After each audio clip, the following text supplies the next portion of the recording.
Rika, and welcome everyone to today's Synergist webinar, Escaping the IH Black Box, Actions to Elevate Your Program and Demonstrate Its Value. I'm Ed Rakowski, Editor-in-Chief of the Synergist, the magazine of AIHA. I'd like to thank everyone for joining us today, and especially Velocity EHS for sponsoring this webinar. Today's speaker is Dave Reese, Solutions Executive for the Health and Control of Work Solution at Velocity EHS. He is a board-certified industrial hygienist and safety professional with over 35 years of EHS experience. Dave started his career as a senior industrial hygienist for Exxon before moving into software in 1996. Since then, he has built and managed the expansion of EHS software into over 60 countries. Dave has a Bachelor of Science degree in Occupational Safety and Health from Ferris State University and a Master of Science degree in Industrial Hygiene from UCLA. Now I'll turn the presentation over to Dave. Excellent. Thank you, Ed. Appreciate it. Let me go ahead and share my PowerPoint here.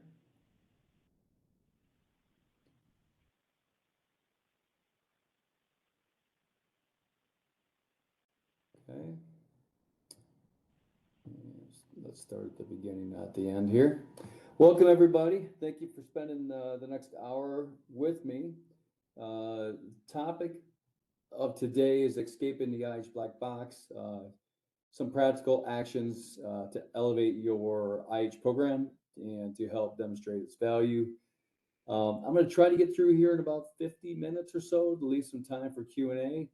So if you have questions, please put them in the chat and we'll get to those at the end. And then we also have a couple poll questions just to spice things up a little bit. And let's go ahead and get started. You know who I am. Like I said, the agenda, there's mainly 4 key topics that we're going to cover. We're going to discuss the current state and trends within the IH profession. We're going to go over how to check the status of your IH program. And we're going to discuss some of the, when you're working with key stakeholders and building the business case, there's some do's, some don'ts, some lessons learned that I've kind of captured over the last 30 some odd years of doing this in over 60 countries in a variety of different industries. So I wanted to shed some light on that. And lastly, we'll discuss how technology, I feel, is going to fundamentally change our profession. And I think for the vast majority of it's going to be for the benefit of our profession. So the first thing we're going to talk about is the current state and trends of our profession. Some of the common trends, there's definitely a smaller number of universities and IH programs out there.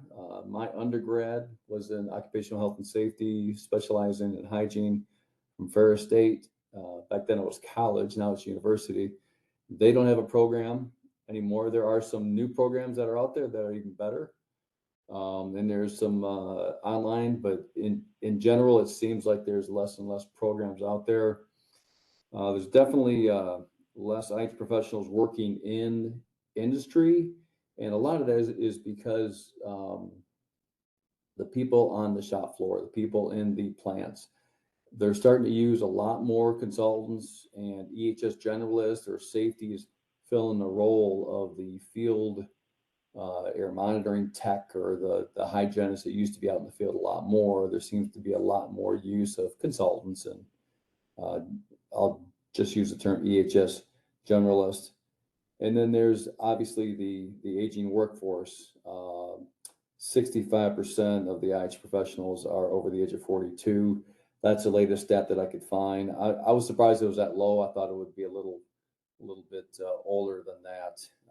It seems like when we go to the hygiene show, there's a lot more of us with gray hair showing up for these shows.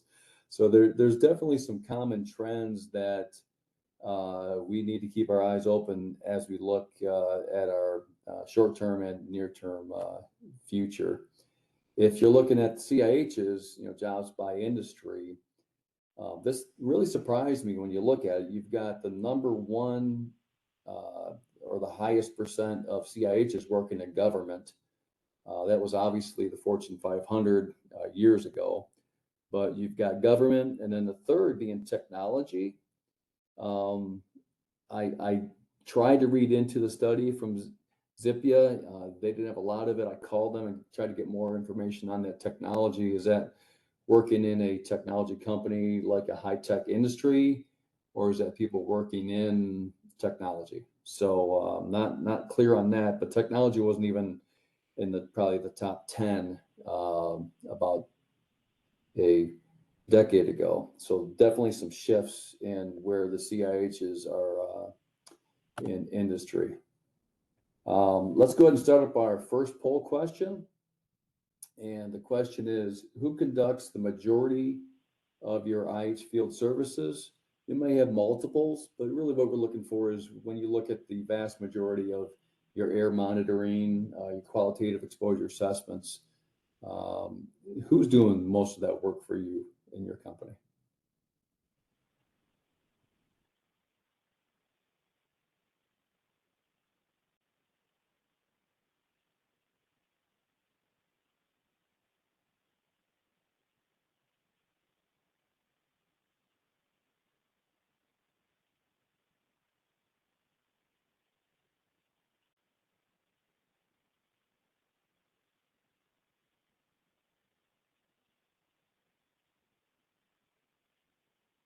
And unfortunately, I can't see the numbers coming in. Larika, how are we looking? We are looking good. So the poll was just closed, and we had a majority. We have IH professionals. We have 52 out of 134, and then we had consultants, and then we had no answer, and then we had safety EHS generalists. Yeah, that makes sense. Yeah, that's pretty typical when I've run this poll before. Excellent. Thank you all for doing that. There's definitely some more significant changes, I think, on the near-term horizon. When you think about how we're doing things today, the vast majority of us, we're go out and you collect your media. A lot of us use media, some use direct reading, but you can't use that for everything, obviously. So we go out and we get our media. We're going out and collecting our, we spend the day out there. We collect the air sample. We ship it off to the lab, 3, 6, 7 days. We get the lab results back, and it gives us a number. And that number basically says, here is your, average exposure throughout the day is X. And you look at that and say, okay, great, I can assess that versus a certain threshold, occupational exposure limit, action level, whatever that threshold is. But it doesn't give us a lot of details more than that. I mean, that's pretty much where we're at. So you could have peak exposures during that shift that are clearly not going to be identified because I'm getting the average exposure during the day. So a lot of this, you've heard the phrase Industry 4.0 or IH 4.0. This is going to open up a whole new world for us where we're going to be using artificial intelligence, machine learning. It's going to enable us to develop predictive models. And those models are going to be able to anticipate what the exposures are. And if we're using, a direct reading device for these, and we're utilizing the data real time, then you're into notifications, you're into alerts, you're into, real time use of that data.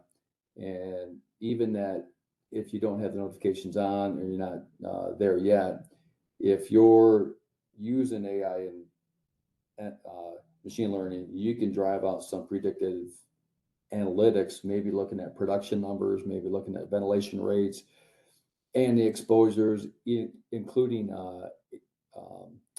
permanent area monitors in the areas. You can use that to anticipate and predict where the potential exposures are even before they occur. The spreadsheets with all of this real-time data, clearly it won't work. You need to move over to a database to take advantage of these technologies. So the next topic is, what's the current status of your IH program? If I was to ask this question to a business, there's some very straightforward stats. We're up 10% revenue from last year. Our EBITDA has increased by 15% since last year. We've had 98% customer retention. There's hard set metrics that you can use to answer that question of what's the status of my business. Safety can say the same thing. Safety's got industry standard metrics that talk about number of days without a OSHA recordable incident, or our TRIR has been decreased by 20% this year. But when you ask industrial hygienists, hey, what's the status of your RH program? If you find some people won't even have a good answer for that. The ones that do, typically there's not a consistent way to answer that. There's not consistent metrics across our industry, and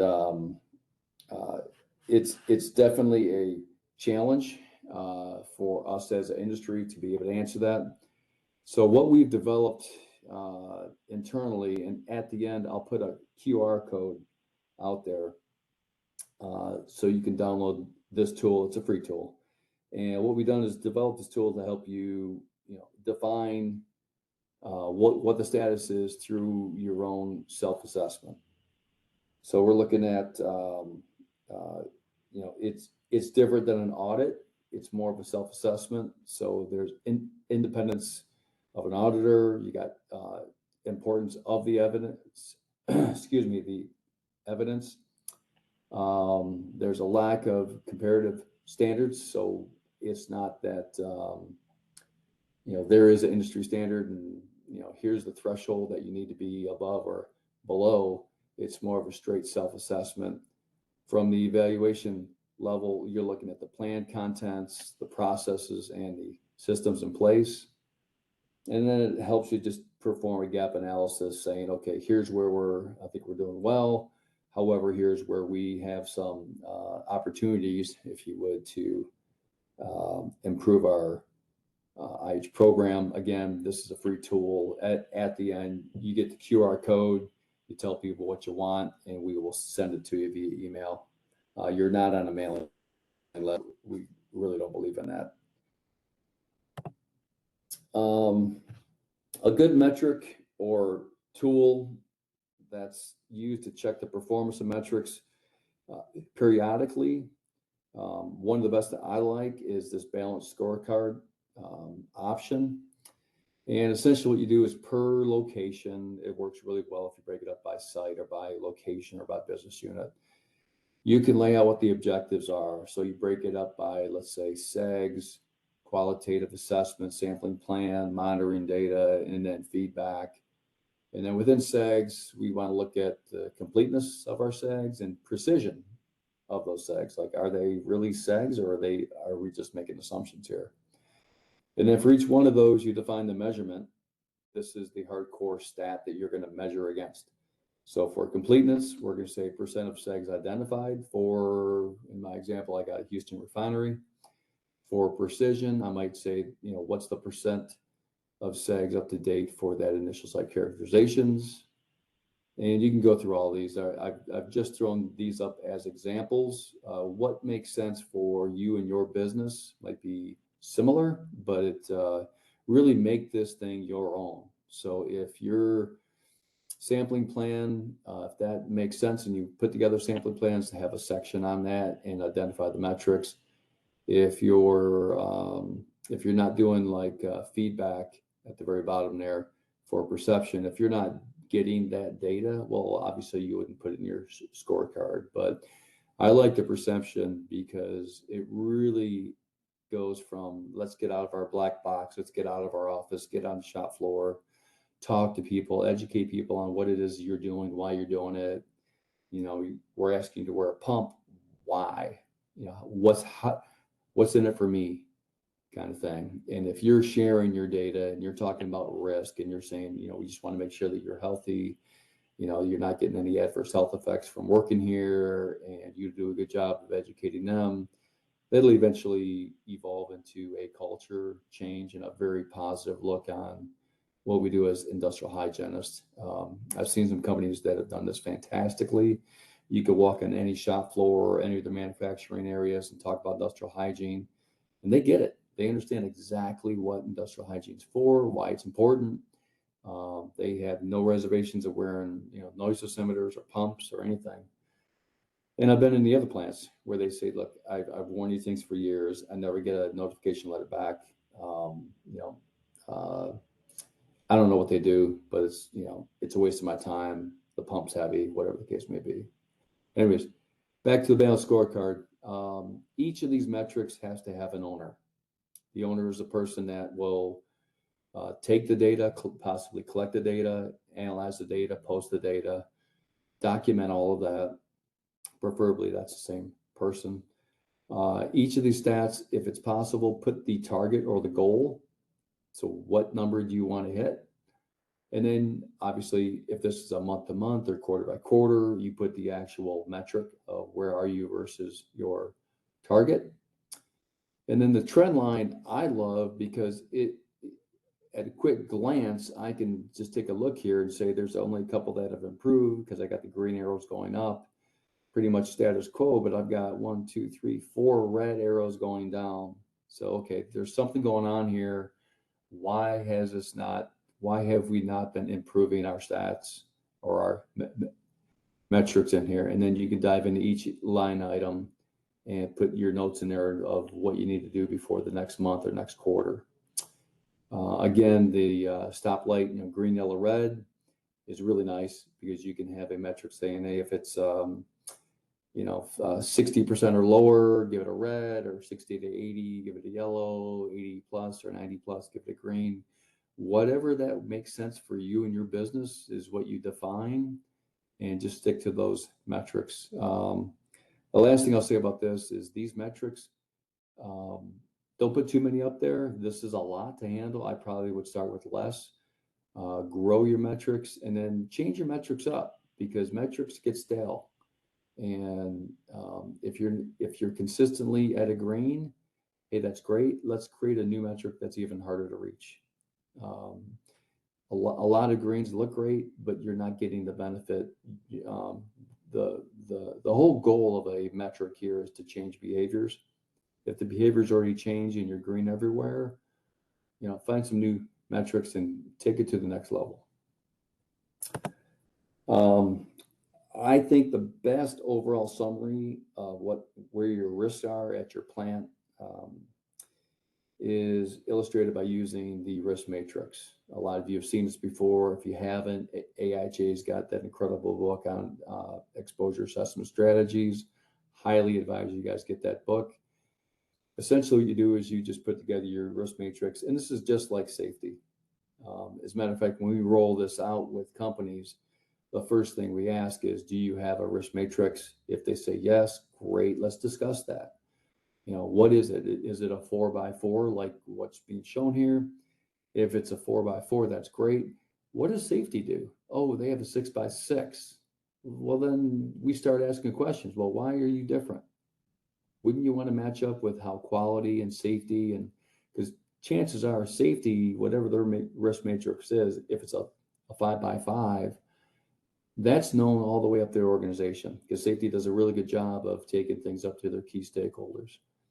So if safety has a 5x5, we suggest you also have a 5x5. So your system should be flexible enough to go with a 5x5, and then look at the color schemes and say, is it 3 colors like this, green, yellow, red? Or do you guys have like an orange or a blue or just match up with what's there. So what is your company standard being used in safety or quality or production? And just copy that. And you can always change out your exposure ratings and health effect ratings to match that. And the last thing I'll talk about is define whether it's with or without controls. Some companies by default just say, here's the risk. and you present that to management, and they start asking questions about that, saying, well, there's a lot of red there, but we're controlling that with engineering. We're controlling that with, PPE. From a company perspective, you need to define what your risk level is. Is it with controls, as long as they're engineering controls, and we don't discount the risk because of PPE. If that's your standard, that's your rule, that's great. Just document it. Okay, into the next section here, I mentioned key stakeholders. This is a huge part of an IH program that a lot of us fail to maximize the benefit of. So who are some of the key stakeholders that you should be contacting? Here's just a general list.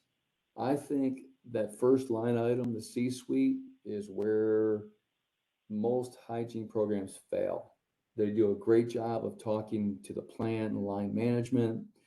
Legal has a lot of potential legal issues, so you're talking with them, they're contacting you, asking for data. Hey, we're having a litigation issue about the backs, or not backs, but exposures to this carcinogen, maybe, whatever the case may be.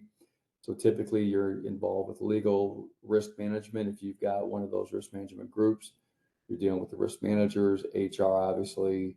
The workers, we do a great job. Most of us do a really, really good job with that. Engineering, I'll show in here in a minute. I'll go into more detail on engineering, but that is for most industrial hygienists, that's something that we're not taking full advantage of. If we can get identify the elevated exposures and re-engineer or engineer that into the workplace, and they're putting up a new plant, obviously you're working with the engineering group, show them the data. Don't just say, hey, it's a good thing to put a ventilation in there. Show them the raw data that says, okay, you can set it up the same way you set up plan A, you can set up plan B that way, but we're still gonna have the same exposures. And oh, by the way, here's the cost of all the PPE, the reduction in quality, the impact on product loss. There's a lot of things you can go down the road to generate the ROI, and say, if we can engineer that into that new design, takes all of those issues out, and the payback period, is a year, 2 years, 3 years, whatever the case may be. But getting back to the top line item, this is where the money's at. This is where, if the C-suite, if they don't understand the value of industrial hygiene, what it means to the workers and all these other key stakeholders, they're not going to value your industrial hygiene program. They might think, yeah, it's great, we got it out there. Are they still doing the same amount of samples? Okay, that means we're doing our job. And that's about as far as it's going to go. But this to me is if you get to the C-suite and you get across to them the value chain of industrial hygiene, that'll just flow down to the plants, the legal, the risk management.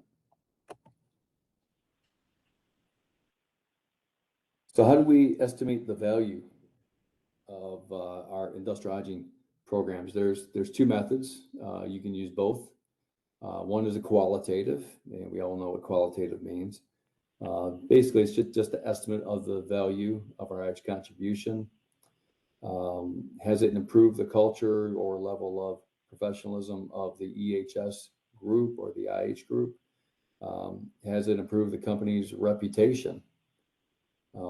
Obviously, we've all heard the horror stories out there of companies that have had major spills, upsets, exposures. So if you're in one of those industries or work for one of those companies, obviously you can have a big impact. If you're with a company that's been fortunate not to have one of those, you can bring those history lessons to the company and say, we don't want to be like that company, because that, can really turn the company on its head.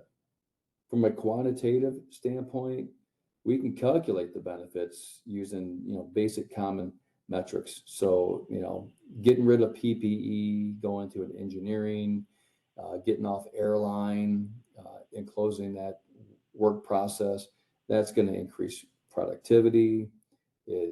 People are not getting sick, so we're reducing the absenteeism. There's a lower turnover because employees are happier to work in that area. They don't have to wear respirators 8, 10, 12-hour shifts straight. And then you can attribute all of that to lower healthcare costs. Let's talk a little bit about the process for building up the business case. Number one, first and foremost, you've got to identify the key stakeholders. We went through that. If you don't identify your key stakeholders, most IH programs don't do a great job of that, and they tend to be spinning their wheels. They're doing a lot of work, but they're not getting the word out there. So if they don't know what you're doing, they don't know the benefits of it, you're not in communication, you don't have the attention of those stakeholders, you might be benefiting the workers, but you're not benefiting your program. You need to take it up the chain. When you're meeting with your key stakeholders, educate them on your whys and your goals of your IH program. Most people outside industrial hygiene do not understand industrial hygiene, first and foremost. Okay, hey, it's important. Yeah, we did some air monitoring, we did some noise. Okay, we got a little bit of high exposures here and there, but what does that mean? And why is it important to know those? And it's always best to align your opportunities, industrial hygiene, with the business objectives. So if the business objectives is, hey, let's reduce the cost, our production costs are X, we're losing product everywhere, our product quality is bad, it could be the brand that you're trying to protect. Identify or learn what the business objectives are and figure out how IH can impact those.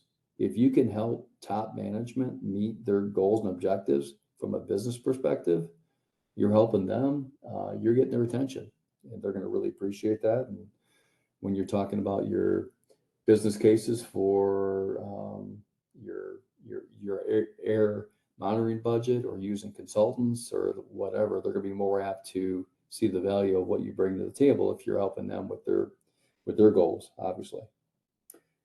Then you want to make sure to document the metrics and measure current status versus those objectives. So some examples of business cases for management. You can look at automation, so reducing the manual tasks and errors, standardized process across the entire company. If people are using different work procedures and the exposures in those based on those work procedures are very different, you can really impact a lot of that by having standardized work procedures and processes across the entire company. Real-time trending and reporting, that's an obvious one. And then the direct costs, return on investments for the projects that they approved. A lot of the cases I've seen throughout the years, we recommend an engineering control. We recommend, another type of administrative control. It's very rare that we go back and actually document what the return on investment was. And that investment could be a litany of things. Typically, you're looking at, okay, we had engineering control. It cost $100,000. We were able to recoup that $100,000 in 6 months just from reducing PPE and the increase in production. So there's a lot of really easy ways to do this. The best I've seen out there is a pharmaceutical, I'm not going to name them, but a very large pharmaceutical company. The hygienist there took it upon herself to be kind of the leaders in justifying closing their manufacturing processes. And how she did it was she looked at it not from a pure exposure standpoint, but from a product quality and a product loss. So they were manufacturing a lot of pharmaceuticals, and the pharmaceutical product in an open task, could be a dust, could be a vapor, So you got evaporation, which is a loss of product. You've got dust being thrown on the ground or on the manufacturing line. So you're losing product. Well, it doesn't take much to lose millions of dollars in product over the course of a year. And what she was showing is through closing out the process, which is a very expensive engineering task, but making it a closed process, you get rid of the PPE, your manufacturing goes up, your quality goes up, and your total output, you're saving millions or tens of millions of dollars a year just in the product that's not thrown out on the floor. It's still contained within the process, and if it's not put into the tablet and it's still contained and cleaned, it can be recycled and put right back in instead of being a waste. For attorneys and risk managers, if you have your system that's tight, you got your data, it's easy to request, to query up by person, by range, by SAG, whatever the case may be. You can respond to their requests a lot easier than going back and going through paper files and paper reports and consultant reports and pulling it all out, putting it in a spreadsheet, trying to summarize it. If you got a database, you can get to this stuff a lot quicker and respond a lot quicker. The data integrity and consistency is clearly better in a system. And when I'm talking about a system, yes, Velocity EHS has a system. I am not trying to sell our system. I'm trying to sell all of you industrial hygienists in our profession to have a system in place. Spreadsheets just are not going to cut it in the future. And whether it's our system or any other system out there, or you build your own system, try to get to a database. The data integrity, I mean, there's a lot of litigations when you're dealing with spreadsheets. Attorneys love to see that because they could rip it apart left and right. Who has that spreadsheet? How do you know it hasn't been modified? How accurate is this data? They could rip it up pretty easily. And with the spreadsheet, there's a really good chance that you're going to lose it. If it's paper, it can get lost. You put it in a box, you ship it off to the salt mines. Retrieving it takes a long time.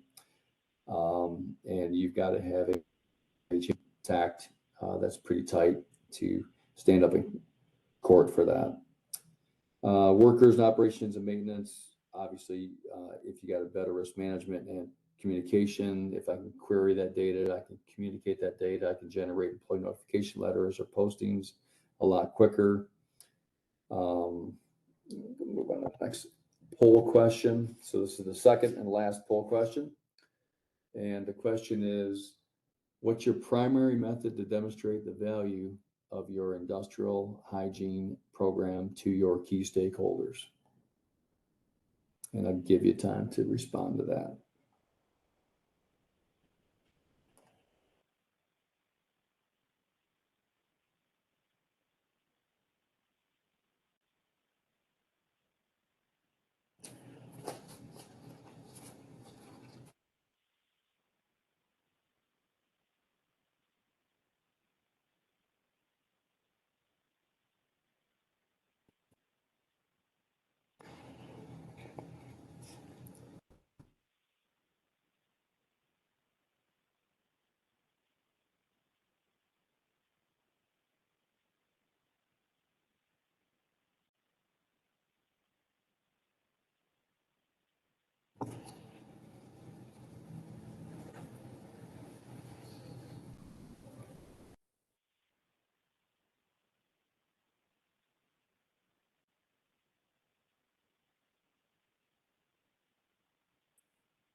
You're almost there, Dave.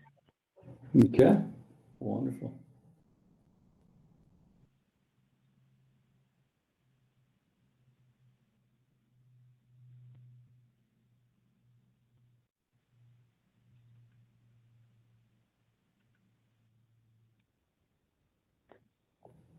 Okay, we are done. We have,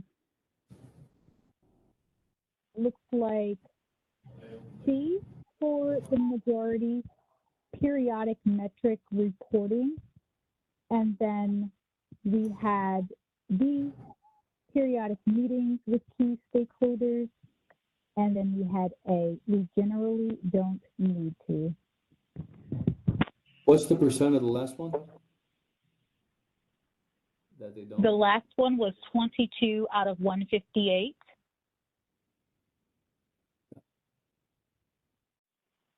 The very last answer was training and webinars, and that was 10 out of 158. And then the first one, the periodic metric reporting? Yep, that one was 46 out of 158. That's pretty good. Okay, that's higher than I've seen. So kudos for those of you that are doing that. That's fantastic. I've given many of talks. I think I've had a couple of the AICs talked about the metrics. When you're putting together metrics, really think through the metrics. Don't just grab what other people do on metrics. Think about the goals of what you're doing, where you're trying to go, because the ultimate goal of a metric, I think I mentioned earlier, is really to change the culture of the company or the how people work. Because generally, if you're being held to a metric, you're going to change your activities to meet that metric as much as you can, because you're being accountable to that metric. So think through the metrics really in detail about what's important for us as a organization, what's important for each program. Okay, let's move forward. The last topic is my favorite. What is the impact of technology on our industrial hygiene profession? And I'll be honest with you, I didn't think that there would going to be a massive change. I thought it would, enhance a little bit. The more and more I'm involved in technology and, working with data scientists and working on machine learning and AI projects, I'm seeing our future. It is both scary and exciting at the same time. And we'll jump into a little bit of this to give you some insight. First and foremost, some of you have heard this phrase of big data. Big data is not coming, big data is here. So I need to update this slide. What is big data? It's a massive volume of data, too large and complex for traditional technologies like spreadsheets. If you catch the common theme here, spreadsheets have a purpose. From an industrial hygiene data standpoint, I think we're moved beyond spreadsheets at this time.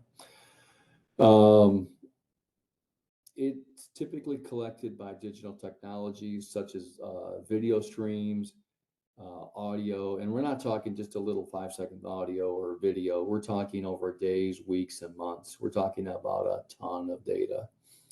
Your wearable devices, your Internet of Things sensors, so all those wearables that you keep seeing at the trade shows and hearing about, those are collecting data every second while they're being used. And that's a lot of data. Big data is not, I've got 20,000 IH samples. 20,000 is nothing. We're talking about millions of records of data. And when you're dealing with millions of records of data, now you've got enough data to start running machine learning, artificial intelligence projects. But you can run if you got a lot of IH samples, but the power and the accuracy of that is not going to be the same. The creation of these technologies and the adoption rate of these are increasing at a log normal scale. A couple of years ago, you might have saw a couple sensors out there. This last hygiene show I was in awe how many companies are out there doing this. And because you've got more and more sensors out there doing this, you've got the data feeding in here, and now you got the machine learning and artificial intelligence folks licking their chops saying, this is fantastic. Now I've got data. Now I can actually look at these projects because I'm now starting to get my data feed where I can use enough data to enact some machine learning capabilities.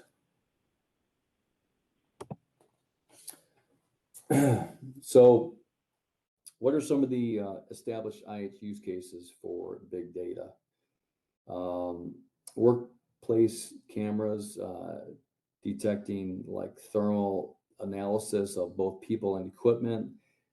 COVID obviously was one of the biggest things that came out the last few years as people were walking into a plant. There was thermal sensors literally looking for people that had a higher core temperature, and it was measuring right off their forehead from a video. Heat stress with the new standard, there's a lot of new wearables that are out there that are looking at not just heat stress things, but you're looking at a lot more of the vital signs of fatigue, stress, and then as you become crossing thresholds, the worker typically gets notified via alert, and if the worker doesn't modify his or her behavior, or take a break, or take a drink, or get in the shade, whatever the case may be, you can set the threshold to notify the person's supervisor saying, hey, this worker is ignoring it. They're at a higher risk now. So there's a lot of really cool stuff coming out here. Getting back to the equipment, it's not just industrial hygiene. This is being used for safety. It's being used for property risks. So if you got equipment that's starting to overheat, you got a potential for fires, or if there is a smoke, there is a fire. A lot of this video capture and use of that data, basically identifying abnormal temperatures, abnormal bending of pieces of equipment, things like that. There's more and more use cases on that every year.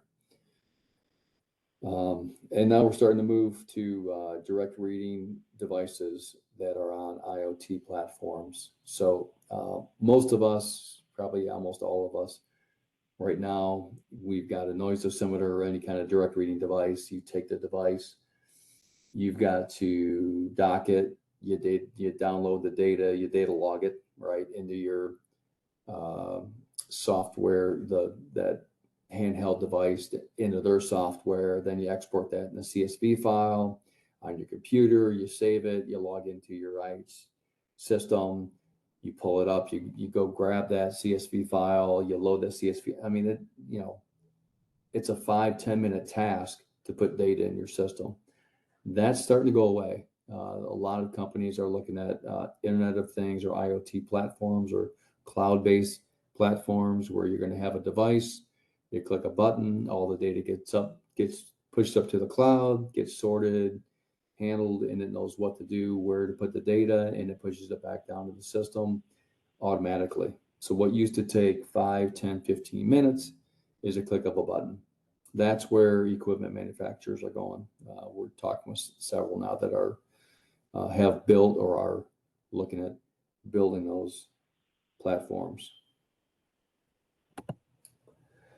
So what's the long-term effect of this technology revolution? Like I mentioned, I at times I thought it would be an enhancement, some really cool things. I've been knee deep in building out AI tools, I'll call them, or the projects that we're on. Typically, it takes 3 to 4 years from conception to building out the machine learning models, testing, verifying those models, and getting it in a software product. So Velocity EHS is definitely not the only one doing this. I'm sure the others are also doing it. So you'll see in the next couple of years predictive analysis. You'll see a lot of machine learning type tools coming out on the marketplace. It's pretty amazing. It's pretty exciting to get out there. I can't really talk about it yet, but I hope to next year at the Hygiene Show when it's in our products. So I think technology is going to fundamentally alter the role of EHS professionals. However, it's still going to complement. It's not going to eliminate our jobs. I think it's going to enable us to take the simple duplicative tasks and enable those to be automated. I think we'll be able to, using those wearables and direct reading technologies, I think we'll be able to use multiple monitors out in the workplace. That might be area monitors, it might be personal monitors, it might be video, might be audio. Taking all of that data, putting it together to work simultaneously to derive and identify risks.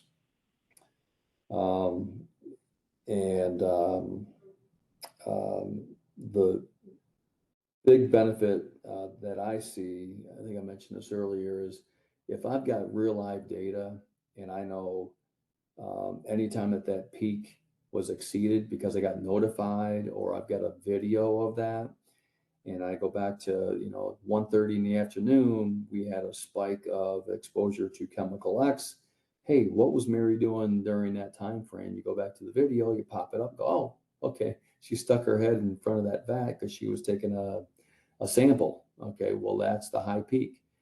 You can take that charcoal tube or the passive badge, and well, over the course of 8 hours, it got watered down enough that she didn't exceed any OELs, but maybe you didn't do any task-based monitoring. You don't know about the STEL. However, you do know, you document it here because you got direct reading and video to identify exactly, oh, that person was doing those activities, and there is a risk during that one activity. Well, then now you know exactly the root cause of the issues, and now you can go attack that work procedure. Do they need to wear a respirator? Do you need ventilation in the area? Whatever the case may be, you can start to control it at the root cause. We simply must transition away from spreadsheets. I cannot say this enough. In the early 90s, you had finance, you had supply chain, HR systems. They navigated into databases and systems more and more. They moved away from mainframe, but your medium, your small size companies were even moving to database systems. In the mid 1990s, that brought out an early adoption of the EHS software databases that were out there. And because of the sheer amount of data, environmental and safety functions kind of led the way. They had a better stakeholder awareness because they were able to get the data, collect the data, report the data, build metrics, meet with key stakeholders at the CXO level. And you go to most mid-size all the way up to global enterprise companies, most of them are using, even if it's a very inexpensive online safety incident management tool generating the OSHA logs, they've got a metrics. Chances are they got an app. They have progressed, and you've got all the environmental air, water, waste, all those calculations, all those filings, all those reports, all that data being fed up now to their annual report, ESG. A lot of those things can't happen from spreadsheets. You need a database, man. You need to be able to crunch that data in a meaningful way and make sure that data is validated, accurate, to be able to crunch that data to bring that data into the reports that the CXO levels can see, use, and value. It's very frustrating when I don't do sales. We've got, 150 sales reps, whatever the number is nowadays. But we got all these sales reps coming by and they're like, yeah, they just, they didn't think it was required. They just want to get by. They can still use their spreadsheets, or there was maybe environmental and they wanted safety and industrial hygiene software. And the hygiene group said, we can get by with spreadsheets. I've been hearing that for 20 years, and it kills me. It's like, if we don't think it's important to bring the highest value to our key stakeholders, we're going to be left behind. We cannot just get by anymore. And if we want to start taking advantage of all of this technology coming forward, you've got to have a system, whether it's our system or somebody else. I truthfully don't it wouldn't bother me, just from a pure love of the industrial hygiene profession. Please consider the benefits of getting into a database. And now, once you get the system in place, then you can start taking advantages of all of these direct reading tools, all this machine learning stuff that's coming by, because it'll never work in a spreadsheet. You'll be left in the dust. So what can I do? I would say, yeah, first, second, and third is educate, educate, and educate. Webinars like this, the Industrial Hygiene Show obviously is a great place to get a lot of cutting edge information. Work with your consultants. What are they using? If you got equipment vendors that you work with, ask them about, hey, are you guys starting to put this stuff into the cloud? Well, can I get that data formatted and parsed and loaded into my system? Talk to your software partners. I might be bringing up ideas that you haven't thought of. Get with them. Hey, have you guys thought about these things? Here's some things that we would really like to get into. And we're a family here. So, network and learn together. So while you're at the trade shows, while you're at your local AIHA chapter meetings, bring these up as topics. Because chances are somebody near you has a system, is working with a certain direct reading instrument, or working with a consultant that figured out a really slick way of using technology. And then last is, establish an IH database and stop using spreadsheets. That's just, that's if you just want to get your job done in your black box, and keep it within your black box and not really drive the value all the way up to the CXO level, spreadsheets are fine. If you're validating a methodology, you're testing something out, spreadsheets are fine. Absolutely, they have their purpose. But when you start managing a larger IH program and you want to start bringing value up to the organization's leaders out there, and showing the value of what we can bring to them, you got to get away from spreadsheets. So in summary, I wanted to cover one last slide is how do you elevate and improve your IH program? We talked about performing a self-assessment. I'll give you the QR code here in a minute. So you can download that. You can start performing your self-assessments. You must identify the key stakeholders and help them understand the value of industrial hygiene. Sometimes you might have to explain what it is industrial hygiene does. I've had several scenarios where I show the risk matrix, and people that have worked with industrial hygienists for 20, 30 years shake their head and say, you know what? I finally get it. I understand what you guys do. You're just like safety, but you're dealing with health issues. You're just doing risk assessments. That's exactly what it is. We're just doing risk assessments, guys. We're identifying risk, we're quantitating that risk, and we're making recommendations to control those risks. It's nothing's changed. So if we don't get out of our black boxes and get up to the key stakeholders and use a simple metrics that they're used to, the 3-color 4x4 risk matrix, if that's what they use in safety, use that. Develop metrics to measure the performance of your IH program, that balanced scorecard concept. Figure out what's important for you guys. Identify what your goals are for the year. Don't get crazy with it. Set realistic goals, but then adjust them every year. Move away from spreadsheets. I think I've beaten that dead horse. And getting into a software system that can enable the upcoming technologies such as big data and all of the tools that will generate big data and all the artificial intelligence stuff coming down the road. So with that, I'm going to punch it over, see how I did on time. Okay, we got 6 minutes left. I'll punch it over for questions. Yep, and good. While I do Thanks, that real Dave. quick, I'll just go here, and this is the QR code. If you guys want to scan that, I think it's a little questionnaire. and they'll get you this 7 steps for your IH program success. And then if you want to also ask for the self-assessment tool, we'll get that to you. So with that, is there any questions? Thanks, Dave. Looks like we have about 5 minutes for questions. Just a reminder, if you'd like to ask a question, please type it into the chat window on the right side of your screen and send to everyone or all panelists. And the first question, Dave, comes from Tim, and you started to get into this a little bit at the end of the presentation. Tim asked, other than the AIHA conference, what is a good way to stay on top of the ever-changing technology advances in IH? Oh boy, I would say look out for webinars.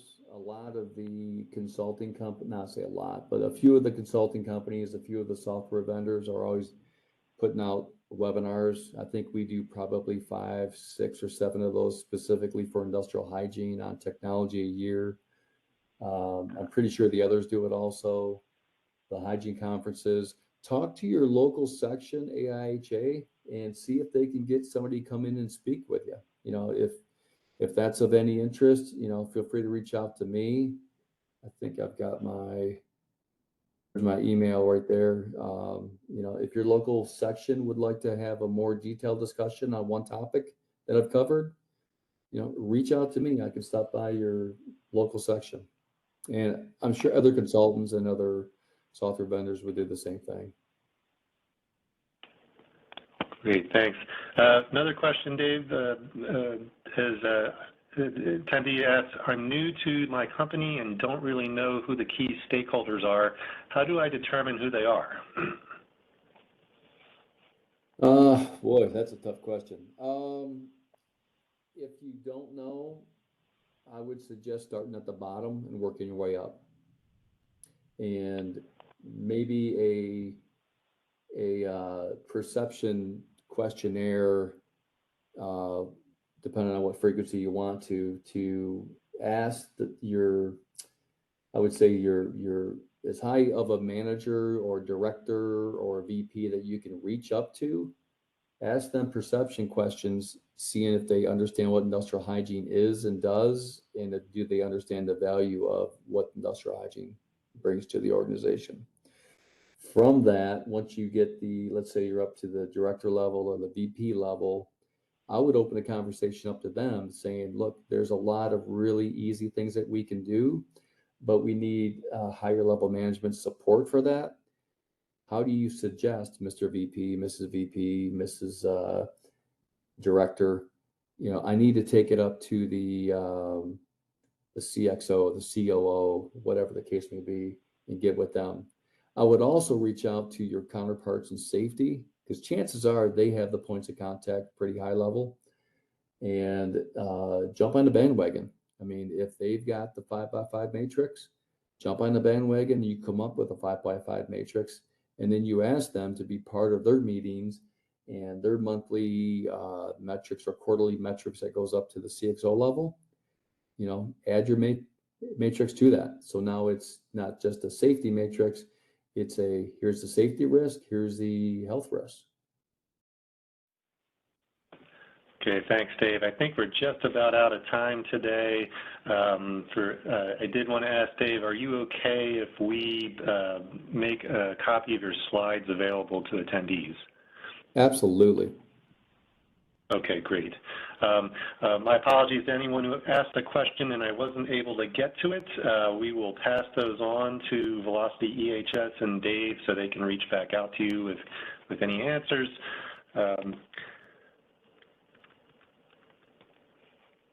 So unfortunately, that's all the time we have for today.